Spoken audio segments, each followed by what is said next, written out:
ನಮಸ್ಕಾರ ಪ್ರೀತಿಯ ವೀಕ್ಷಕರಿಗೆಲ್ಲ ಈಶ್ವರಿ ಕುಕಿಂಗ್ ಚಾನಲ್ಗೆ ಎಲ್ರಿಗೂ ಸ್ವಾಗತ. ನಾನಿವತ್ತೊಂದು ಹಿತಕ್ ಬೇಳೆ ಅವರೆಕಾಳು ಸಾಂಬಾರು ಮಾಡೋದನ್ನು ಹೇಳ್ಕೊಡ್ತಾ ಇದ್ದೀನಿ.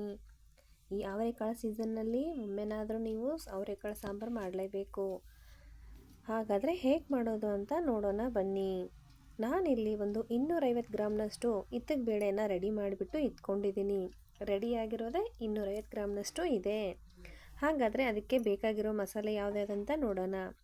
ನಾನಿಲ್ಲಿ ಒಂದು 2 ಟೊಮೆಟೊನ ತಗೊಂಡಿದ್ದೀನಿ. ಅದು ಸ್ಲೈಸ್ ಆಗಿ ಕಟ್ ಮಾಡಿಕೊಂಡು ಇಟ್ಕೊಂಡಿದ್ದೀನಿ. ಹಾಗೆ ಒಂದು ಈರುಳ್ಳಿ, ಒಂದು 7 ರಿಂದ 8 ಗಡ್ಡೆಯಷ್ಟು ಬೆಳ್ಳುಳ್ಳಿ, ಸ್ವಲ್ಪ ಹಸಿ ಕಾಯಿನ ತಗೊಂಡಿದ್ದೀನಿ. ಧನಿಯಾ ಕಾಳನ್ನ ಡ್ರೈ ರೋಸ್ಟ್ ಮಾಡಿಬಿಟ್ಟು ಇಟ್ಕೊಂಡಿದ್ದೀನಿ. ಸ್ವಲ್ಪ ಶುಂಠಿ, 1 ಇಂಚಷ್ಟು ಚಕ್ಕೆ, ಲವಂಗ ಹಾಗೆ ಕೊತ್ತಂಬರಿ. ಒಂದು ಮಿಕ್ಸಿ ಜಾರ್ನ ತಗೊಳ್ಳಿ. ಇದೆಲ್ಲನೂ ಡ್ರೈ ಆಗಿ ನಾವು ರುಬ್ಕೊಳ್ಬೇಕಾಗತ್ತೆ. ಕಾಯಿ ತುರಿ ಮತ್ತು ಕಾಯಿನ ಸ್ವಲ್ಪ ಬೆಳ್ಳುಳ್ಳಿ, ಸ್ವಲ್ಪ ಚಕ್ಕೆ ಹಾಗೆ ಲವಂಗ ಮತ್ತು ಡ್ರೈ ರೋಸ್ಟ್ ಮಾಡಿರುವಂತಹ ಧನಿಯಾ ಕಾಳನ್ನು ಕೂಡ ಸೇರಿಸ್ತಾ ಇದ್ದೀನಿ. ಇದೆಲ್ಲನೂ ನೀರು ಹಾಕ್ದೇ ಹಾಗೆ ರುಬ್ಕೊಳ್ಳೋಣ. ಮಸಾಲೆ ಬೇಗ ಸಣ್ಣ ಆಗಬೇಕು. ಶುಂಠಿನೂ ಕೂಡ ಸೇರಿಸಿದ್ದೀನಿ. ನೋಡಿ, ರುಬ್ಬಿದ ಮೇಲೆ ಈ ಥರ ಕಾಣಿಸ್ತಿದೆ. ರುಬ್ಬಿದ ನಂತರ ಅದಕ್ಕೆ ತಗೊಂಡಿರುವಂತಹ ಟೊಮೆಟೊ ಹಾಗೆ ಈರುಳ್ಳಿ, ನಂತರ ಕೊತ್ತಂಬರಿ ಸೊಪ್ಪು ಎಲ್ಲವನ್ನು ಹಾಕಿ ಕೊತ್ತಂಬರಿ ಸೊಪ್ಪನ್ನು ಸೇರಿಸಿದ ನಂತರ ಸ್ವಲ್ಪ ನೀರನ್ನು ಹಾಕಿಬಿಟ್ಟು ನಾನು ಇದನ್ನ ನುಣ್ಣಗೆ ಪೇಸ್ಟ್ ಮಾಡ್ಕೊಳ್ತೀನಿ. ಹಾಕೊಳ್ಬೇಡಿ.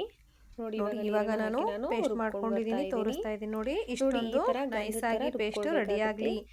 ಗ್ಯಾಸ್ ಸ್ಟವ್ನ ಆನ್ ಮಾಡಿಕೊಂಡು ಅದರ ಮೇಲೆ ಒಂದು ಬಾಣಲಿನ ಇಟ್ಕೊಂಡು ಬಾಣಲಿ ಬಿಸಿ ಆದ ನಂತರ ಸ್ವಲ್ಪ ಒಂದು 3 ರಿಂದ 4 ಟೇಬಲ್ ಸ್ಪೂನ್ ಅಷ್ಟು ಆಯಿಲನ್ನು ಹಾಕಿದ್ದೀನಿ. ಆಯಿಲ್ ಬಿಸಿ ಆದ್ಮೇಲೆ ಸ್ವಲ್ಪ ಆನಿಯನ್ ಅನ್ನ ಕಟ್ ಮಾಡಿ ಹಾಕೊಂಡಿದ್ದೀನಿ. ತಗೊಂಡಿರುವಂತಹ ಹಿತಕ್ ಬೇಳೆನ ಹಾಕ್ಬಿಟ್ಟು ಫ್ರೈ ಮಾಡ್ತಾ ಇದ್ದೀನಿ. ಒಂದು 2 ನಿಮಿಷ ಇದನ್ನ ಫ್ರೈ ಮಾಡ್ಬೇಕಾಗತ್ತೆ. ನಂತರ ನಾನು ಒಂದು ಚಿಕ್ಕ ಆಲೂಗಡ್ಡೆನ ಸಿಪ್ಪೆ ಬಿಟ್ಟು ಕಟ್ ಮಾಡ್ಕೊಂಡಿದ್ದೀನಿ. ಅದನ್ನು ಕೂಡ ಸೇರಿಸ್ತಾ ಇದ್ದೀನಿ.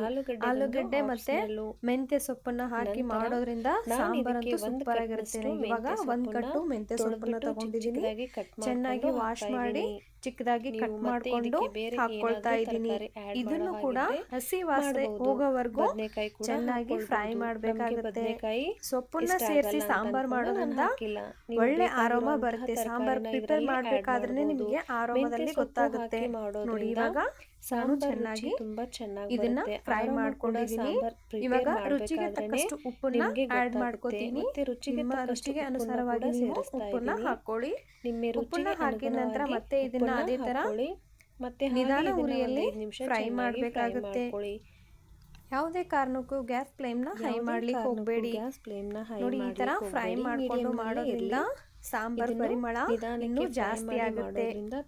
ಇದು ನಮ್ಮ ಅಮ್ಮನ ರೀತಿಯಲ್ಲಿ ನಾನು ಮಾಡಿ ತೋರಿಸ್ತಾ ಇದ್ದೀನಿ. ನಂತರ ಚಿಟಿಕೆ ಅರಿಶಿನವನ್ನು ಹಾಕ್ತಾ ಇದ್ದೀನಿ. ಅರಿಶಿನ ಹಾಗೆ ಅಚ್ಚ ಖಾರದ ಪೌಡರ್, ನಿಮ್ಮ ಖಾರಕ್ಕೆ ಅನುಗುಣವಾಗಿ ನಾನು ಖಾರನ ಸೇರಿಸ್ಕೊಂಡಿದ್ದೀನಿ. ನೀವು ಕೂಡ ಖಾರ ಜಾಸ್ತಿ ತಿನ್ನೋರಾಗಿದ್ರೆ ಸ್ವಲ್ಪ ಜಾಸ್ತಿ ಹಾಕೊಳ್ಳಿ. ನಾನು ಮೀಡಿಯಂ ಆಗಿ ಹಾಕೊಂಡಿದ್ದೀನಿ. ಎಲ್ಲವನ್ನು ಚೆನ್ನಾಗಿ ಮಿಕ್ಸ್ ಮಾಡ್ಕೊಳ್ಬೇಕಾಗುತ್ತೆ. ಈ ತರ ಫ್ರೈ ಮಾಡೋದ್ರಿಂದ ಉಪ್ಪು, ಖಾರ ಹಾಗೂ ಅರಿಶಿನ ಎಲ್ಲ ಬೇಳೆಗೂ ಹಾಗೂ ರುಚಿ ಕೊಡುತ್ತೆ. ಆಮೇಲೆ ಆಲೂಗಡ್ಡೆಗೂ ನೀಟಾಗಿ ಮಿಕ್ಸ್ ಆಗೋ ತರ ಫ್ರೈ ಮಾಡ್ಕೊಳ್ಳಿ. ನಂತರ ನಾನು ಇದಕ್ಕೆ ಸ್ವಲ್ಪ ನೀರನ್ನ ಹಾಕಿ ಬೇಯಿಸ್ಕೊಳ್ತಾ ಇದ್ದೀನಿ. ಒಂದು 5 ನಿಮಿಷ ಇದನ್ನ ಚೆನ್ನಾಗಿ ಬೇಯಿಸ್ಕೊಳ್ಳಿ. ಬೇಳೆ ಈ ತರ ಉಪ್ಪು ಖಾರದಲ್ಲಿ ಬೇಯೋದ್ರಿಂದ ಊಟ ಮಾಡ್ಬೇಕಾದ್ರೆ ರುಚಿ ತುಂಬಾ ಚೆನ್ನಾಗಿ ಬರುತ್ತೆ ಅಂತ ಈ ತರ ಬೇಯಿಸ್ಕೊಳ್ತಾ ಇದ್ದೀನಿ. ಇವಾಗ ನಾನು ಇದಕ್ಕೆ ನೀರನ್ನ ಆಡ್ ಮಾಡ್ಕೊಳ್ತೀನಿ. ಸ್ವಲ್ಪನೇ ನೀರನ್ನ ಹಾಕೊಳ್ಳಿ. ಒಂದೇ ಸರಿ ಜಾಸ್ತಿ ನೀರನ್ನ ಹಾಕ್ಬೇಡಿ. ಮತ್ತೆ ಯಾವುದೇ ಕಾರಣಕ್ಕೂ ಕುಕ್ಕರ್ ಅಲ್ಲಿ ಮಾಡ್ಲಿಕ್ಕೆ ಹೋಗ್ಬೇಡಿ. ಈ ತರ ಪಾತ್ರೆನಲ್ಲಿ ಮಾಡಿ ಕುಕ್ಕರ್ ಅಲ್ಲಿ ಮಾಡಿದ್ರೆ ಜಾಸ್ತಿ ಬೆಂದೋಗೋ ಚಾನ್ಸಸ್ ಇರುತ್ತೆ. ಅದಕ್ಕೋಸ್ಕರ ನಾನು ಇವಾಗ ಹೇಳೋ ಮೆಥಡ್ ಅಲ್ಲಿ ಮಾಡಿದ್ರೆ ತುಂಬಾ ರುಚಿಕರವಾಗೂ ಇರುತ್ತೆ, ಅದ್ಭುತವಾಗೂ ಇರುತ್ತೆ. ಕರೆಕ್ಟ್ ಆಗಿ ನೀವು ಮೀಡಿಯಂ ಫ್ಲೇಮ್ ನಲ್ಲಿ ಮಾಡೋದ್ರಲ್ಲಿ ತುಂಬಾ ವೆರೈಟಿ ಇದೆ. ನಾನು ಈ ತರ ಮಾಡಿದ್ದೀನಿ ಅಂತ ನಿಮಗೆ ಹೇಳ್ತಾ ಇದ್ದೀನಿ. ನೀವು ಕೂಡ ಒಂದ್ಸರಿ ಟ್ರೈ ಮಾಡಿ ನೋಡಿ. ನಾನು ಇವಾಗ ನೀರನ್ನ ಸೇರಿಸ್ಕೊಳ್ತಾ ಇದ್ದೀನಿ. ನಾನು ಇವಾಗ ತೋರಿಸ್ತಾ ಇರೋ ಸ್ಪೂನ್ ಅನ್ನ ಅಡ್ಡ ಇಟ್ಕೊಂಡು ಮೇಲೆ ಒಂದು ಪ್ಲೇಟ್ನ ಮುಚ್ಕೊಳ್ತಾ ಇದ್ದೀನಿ.